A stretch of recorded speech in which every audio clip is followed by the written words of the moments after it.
I remember back when I was in the fifth or sixth grade, at the school for the deaf, that um, every week they'd bring in some students from the university, and they were hearing students, and they'd they'd send them in kind of like a half a circle in front in this room, and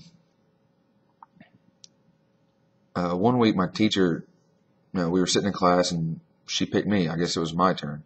So I went and sit down in front of these students, and uh, some of my deaf friends they were sitting in the front row, and the hearing students from the university, they were sitting in the back row.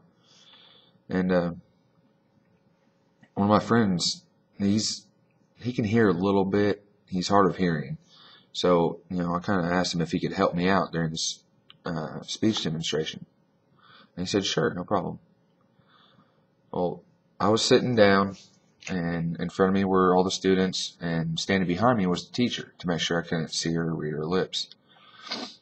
She kind of looked at me and said, are you ready? And I said, yeah. She said, go ahead and put on your headphones. So I put on my headphones and said, okay, I'm ready.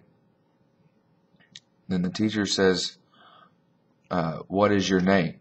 And my friend signed to me and said, what is your name? I looked back and told my teacher, what is my name? And all the students were just in awe. They couldn't believe that I could hear. So, they were clapping. The teacher was just shocked. And she said, are you ready for another question? Yeah. So she asked, where do you live? My friend signed to me, where do you live? I looked back at her and said, where do I live? And the students were just clapping again. They could not believe what was going on. And the teacher was about in tears. And so all the students left, and we did this just week after week, on and on, the same thing over and over.